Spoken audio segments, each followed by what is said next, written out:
They didn't ask for his ID. They asked why he was near the cockpit. And that was all it took. One sentence, one sideways glance. And suddenly, the man responsible for flying their plane was being watched like a stranger who wandered in from the wrong gate. There was nothing unusual about Captain Langston Briggs that morning. His uniform was pressed, wings pinned, bag wheeled silently behind him as he moved through Terminal C at Dallas-Fort Worth with the steady gait of someone used to deadlines, storms, and long stretches of sky. In his left hand, a black flight log. In his right, the metal case with his headset and schedule. He was scheduled to fly Horizon Air Flight 282 nonstop to Seattle, wheels up at 7:40 a.m. He'd done this route too many times to count. Langston wasn't flashy, never had been. At 48, he didn't care for small talk in crew lounges, didn't collect praise or plaques. He believed in arriving early, checking everything twice, and trusting silence more than ceremony. But that morning, the air was different the moment he reached Gate 34B. The flight attendants had already arrived. The passengers were still trickling in. Langston made his way toward the jet bridge entrance where a young woman in a crisp Horizon vest stood at the gate desk. He gave a quiet nod and reached for the crew badge clipped to his belt. "Excuse me," she said quickly, stepping forward. "This area is restricted to flight crew only." Langston paused, held up the badge. "I am flight crew," he said calmly. She blinked, looked him up and down, then down again, slower this time, like she was trying to make the math work in her head. "I'm sorry," she said, "but are you with maintenance?" Langston didn't flinch. He was used to recalibrating expectations. "No, ma'am," he said, voice like gravel smoothed by years in the air. "I'm the captain." The pause was long enough to be awkward. Then she laughed, nervously. "I think the crew already boarded." "They did," he said. "I'm the one flying the aircraft." She stared at him, then at the badge, then back to her screen. There was a beat, then another. Langston stood still, not a trace of annoyance. No need to over-explain. The badge had his name, Briggs Langston J., the airline logo, the captain's designation, the seniority level. Still, she leaned toward the mic on her shoulder. "Mason, I need a supervisor at Gate 34B, possible crew ID issue." Langston heard it but said nothing. She looked up again, trying to keep her expression neutral. "Just stay here for a moment, okay?" He nodded once. He wasn't going to raise his voice. He wasn't going to ask if she'd made this mistake before. He wasn't going to remind her that he had more flight hours logged than most people in that terminal had been alive. He just stood there. 1 foot from the door he had every right to walk through. A young flight attendant, Cassie, peeked her head from the bridge. "Captain Briggs?" she asked, voice light. He turned slightly and nodded. The gate agent froze. Cassie looked confused. "We've got pre-flight ready, just waiting on you." Langston didn't look at the agent, didn't smirk, didn't comment. He stepped forward until she instinctively moved in front of him. "Hold on, sir, until we confirm—" "Confirm what?" Cassie asked, blinking. Another pause, longer this time. A tall man in a gray polo with a clipboard approached. "Mason, gate lead," he said, offering a forced smile. "Can we step aside for a second, Captain?" Langston followed without resistance. They stood a few feet away. Passengers were starting to arrive now, glancing sideways at the not-so-subtle scene. "I'm told there's a mismatch," Mason said. Langston handed him the badge and license. Mason looked down, jaw tightening. He knew the name. Everyone in the system did. Langston Briggs wasn't just any captain. He sat on the advisory board for pilot operations. He was featured in Horizon's internal video campaign about flight safety. He was the guy other pilots quoted, and Mason had just realized they were about to make a mistake that couldn't be undone. He nodded slowly. "Of course. Everything checks out. Langston took back the badge. Still no emotion on his face. Mason waved to the agent, who stepped aside, cheeks flushed. Langston didn't look at her. He simply nodded to Cassie and walked down the jet bridge. Inside the cockpit, the co-pilot, a rookie named Jared, looked up and immediately stood. "Captain Briggs, it's an honor, sir." Langston gave a half smile. "Let's fly." But outside, the gears had already started turning. One agent's mistake was just a moment, unless the man you doubted was connected to everyone above you. Cassie sent a message to scheduling. Jared messaged a friend in dispatch. And Mason, the supervisor, picked up a phone and started calling someone he hadn't planned to bother before 8 a.m. Langston adjusted the seat, checked the yoke, ran the checklist from memory. He didn't need to speak for anyone to start listening. The flight wasn't delayed, not yet. But the situation was. A man 2 rows back from the gate had taken out his phone. Passengers were murmuring. One of the ramp crew asked if something was wrong with the captain, and the gate agent, her name was Tori, was suddenly very, very quiet.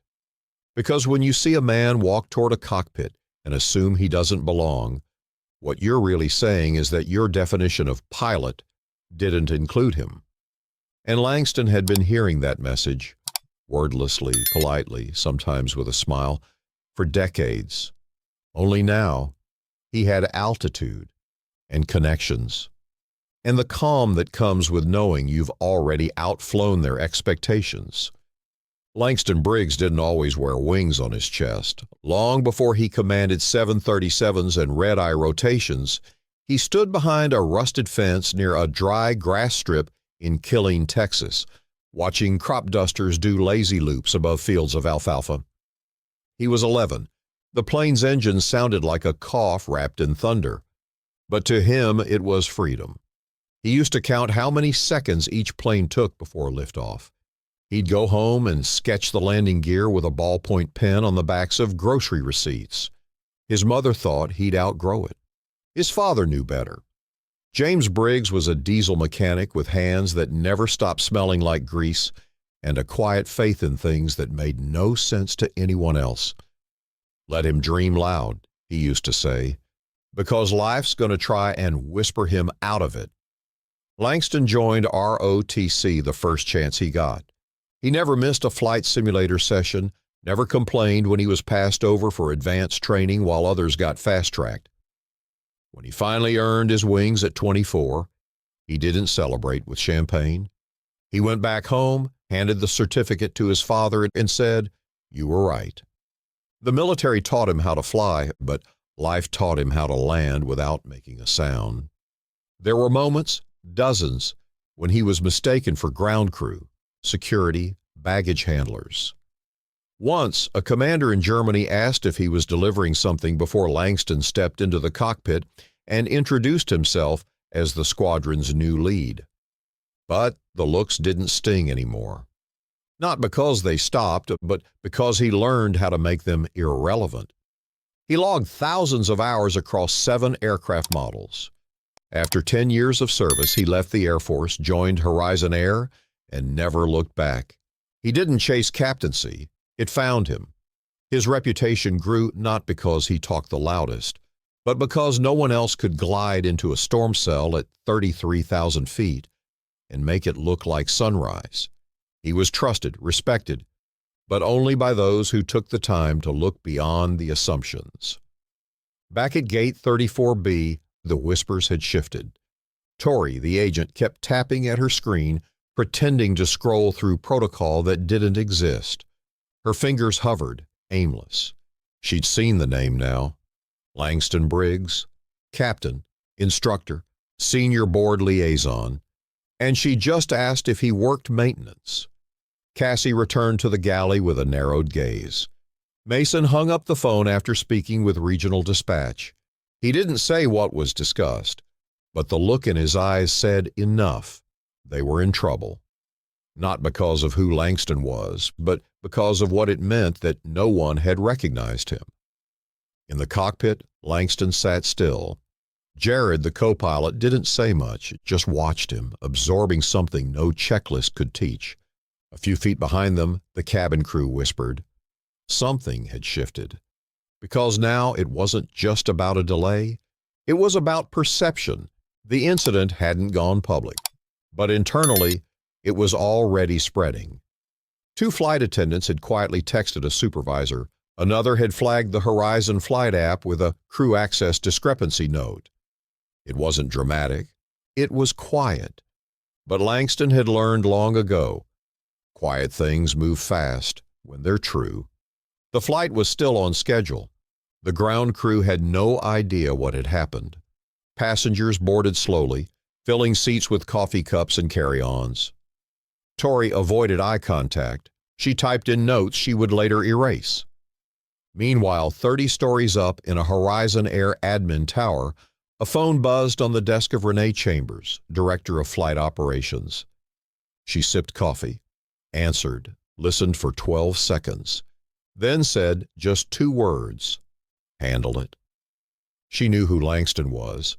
Everyone in that building did. He'd mentored 5 of her best captains, helped rewrite the airline's new emergency protocol last spring. He was, in many ways, the standard. And she also knew, instantly, what had likely happened, because she'd heard the stories before. And she knew how they usually began. Back on the aircraft, Jared turned slightly. "Captain," he said quietly, "you good to brief the cabin?" Langston nodded. He clicked the mic. "Good morning, folks. This is Captain Langston Briggs up front. We're looking at a smooth ride today, just under 3 hours into Seattle. Appreciate your patience as we wrap up a few final checks. We'll get you in the air shortly." The voice was calm, measured. One passenger had taken note of the earlier scene.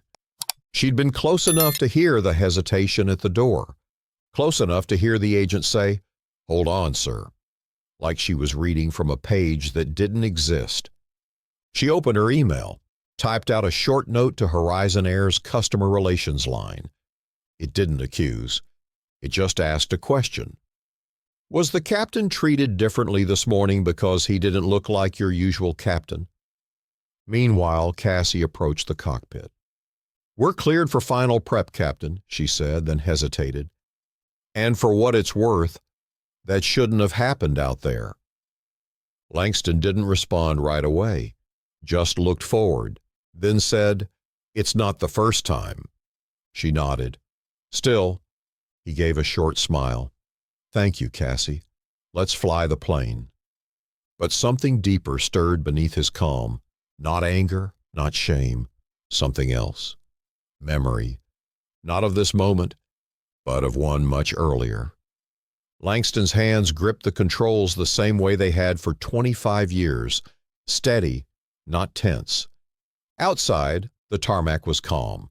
Inside, he could still feel the moment hang in the air like stale pressure before a storm.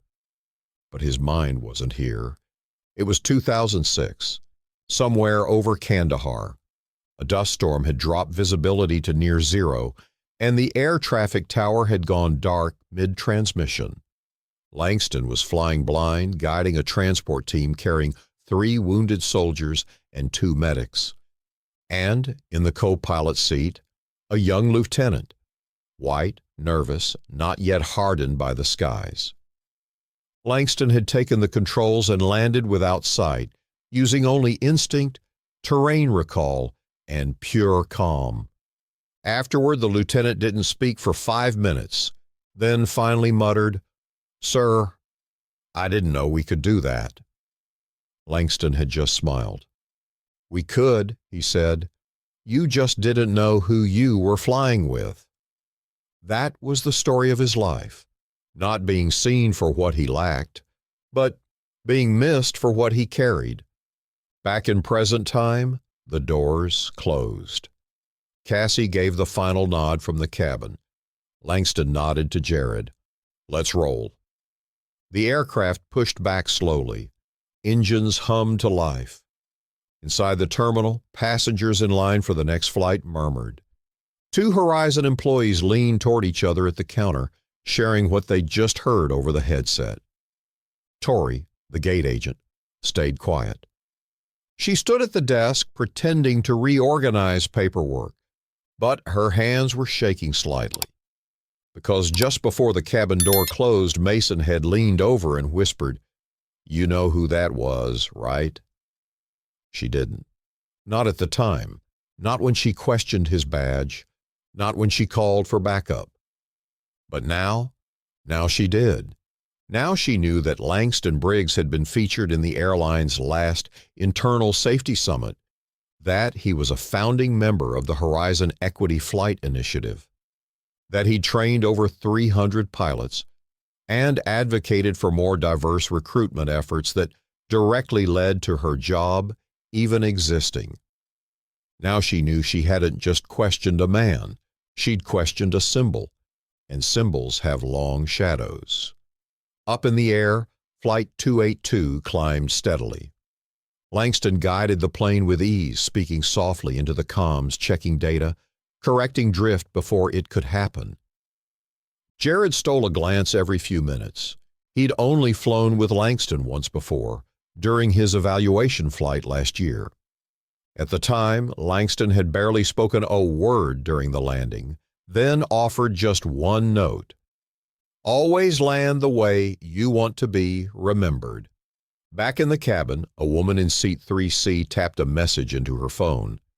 Her husband worked in regional PR for Horizon. The text read, "FYI, your company just tried to stop a black pilot from entering the cockpit. Whole terminal saw it. Quiet now, but won't stay quiet long." She didn't post it online. Not yet. But it was already traveling faster than the plane. Langston glanced at the flight data. All normal. But something in him stirred. Not from this incident, but from all the other ones before it. The small ones, the repeated ones, the ones that didn't leave bruises but stayed in the bones.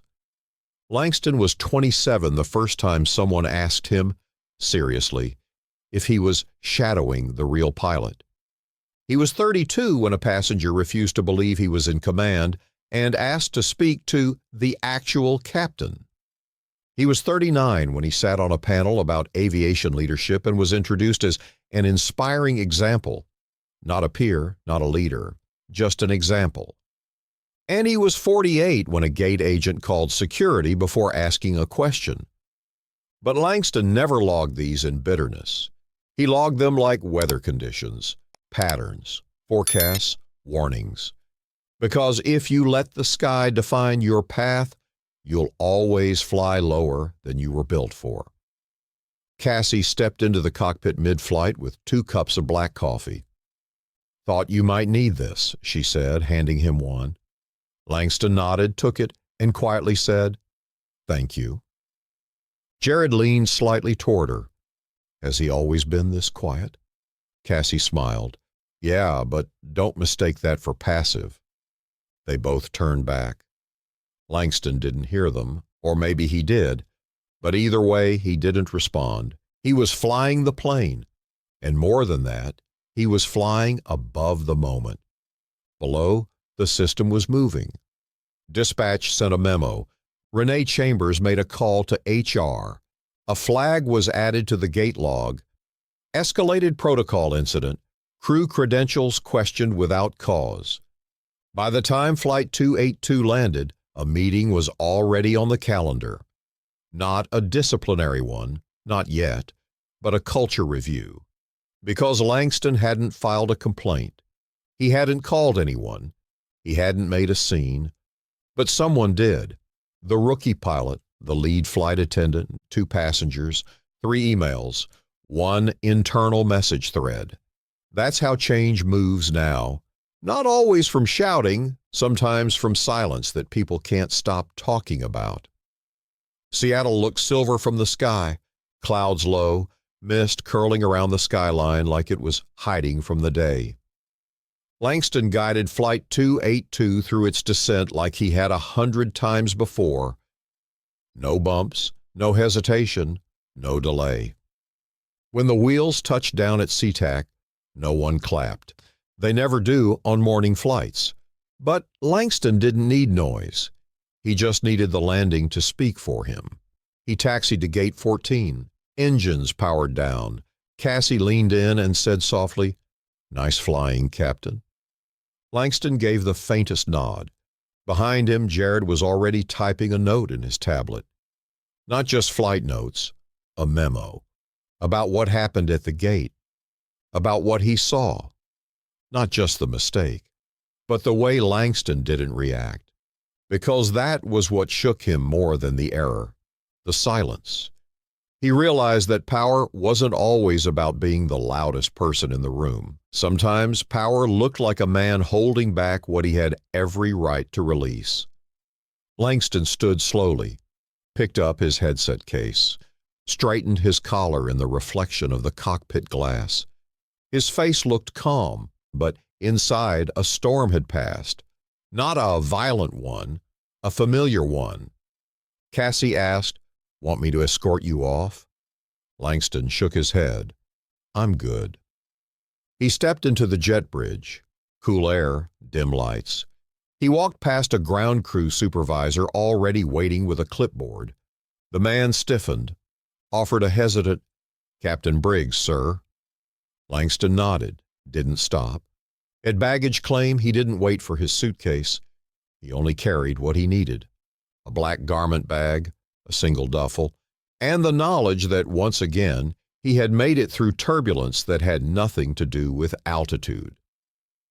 3 days later, back in Dallas, a meeting was held. It wasn't public. There were no press releases, no headlines. But inside a glass conference room on the 9th floor of Horizon Air's Operations Center, 8 senior leaders reviewed the incident report labeled simply, "Gate 34B Access Challenge, DFW." They watched the security cam footage, heard the gate agent call security before verifying credentials, saw Langston stand still, no anger, no raised voice, no confrontation, and they all knew. This wasn't about a breach. This was about a blind spot. Tori, the gate agent, wasn't fired. Langston didn't ask for that. He didn't ask for anything, but she was reassigned, scheduled for immediate inclusion and protocol retraining, and placed under the mentorship of a senior gate manager who had once been in her shoes. One of the leaders in the meeting asked, "Did the captain issue any formal complaint?" The HR liaison shook her head. "He never said a word, but 4 other people did." Silence again. Then Renee Chambers, director of flight operations, leaned forward. "We should ask him to speak." "To the press?" someone asked. Renee shook her head. "Number, to us." Langston declined the invite, not out of bitterness, but because he didn't believe in posturing. He simply replied through his assistant with, "You already know what needs to be said. I said it by standing still." Weeks passed. The internal story circulated like folklore.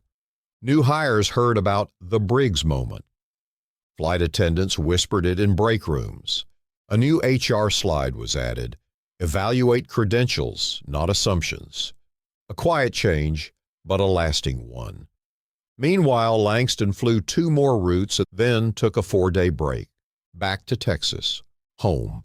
His father was gone now, but his mother, Della, still lived in the same house near the edge of town. She met him at the screen door, still in her apron, still wiping her hands on the same towel he remembered from childhood. "You hungry?" she asked. Langston smiled. "Always." Later, over sweet tea and catfish, she asked what was bothering him. He didn't go into detail. He just said, "Some people still look at me and see the wrong thing." She didn't blink. "And what do you do when they do that?" Langston looked out the window at the rusting fence near the old airfield. "I fly anyway." Back at SeaTac, a new pilot, barely 26, prepped for her first solo flight. As she stepped into the cockpit, she paused, looked at the checklist on the wall. Right beneath, quietly placed there by Jared, the co-pilot, it read, "Always land the way you want to be remembered. Captain L. Briggs." She read it twice and smiled. Because some names don't need noise to make history, they just need air.